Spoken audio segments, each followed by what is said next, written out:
Why does he stand by his government's decision to cut state house builds by 86%, given construction leaders have stated that house construction is an anchor for the sector? And is that why 755 construction firms have collapsed in just 1 year under his leadership?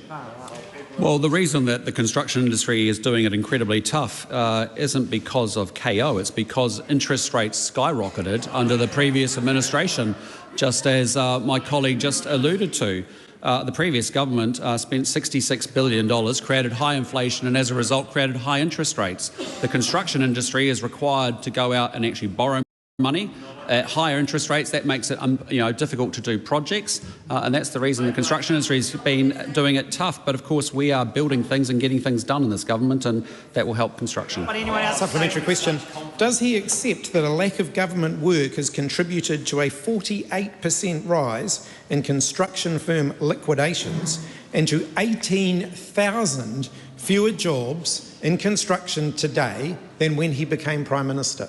Well, I'm actually proud that we've got an infrastructure pipeline now of $207 billion. I think we have $125 billion of projects under construction.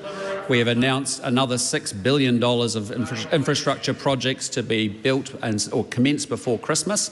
And I just say the track record on this side of the House is we don't have phantom projects like Three Waters at $1.2 billion.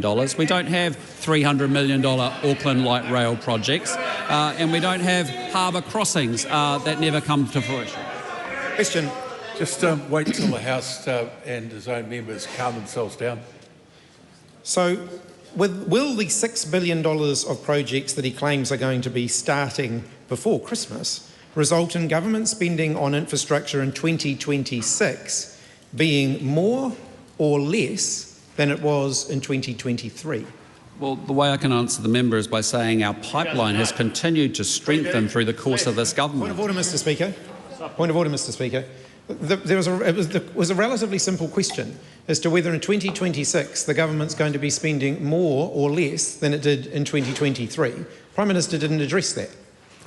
Prime Minister might like to add to his answer. As I said to the member, the pipeline of infrastructure projects has been increasing under this government. It's at $207 billion. We've got $125 billion under construction now. And you heard us announce that we want to get $6 billion worth of infrastructure projects up and running before Christmas. Point of order, the Right Honourable Chris Hipkins. Mr. Speaker, my question wasn't about the long-term infrastructure pipeline. It wasn't about the fast track. It was about whether or not this government, based on the plans that it has announced, is going to be spending more or less in 2026 than it did in 2023. I've had two goes at asking the Prime Minister that question, and he hasn't answered on either occasion. Well, you're asking for a yes or no answer, which is not, well, in my opinion, and it's my opinion that really guides how we go from here, for a yes or no question. But having asked a question, you've asked twice, you've reached your own conclusion. Do you have another sup? Will he admit that putting existing transport projects on hold straight after the election has had a chilling effect on the sector, increasing uncertainty and stopping work? No, what I would say is that when the previous government cancelled a TACI to North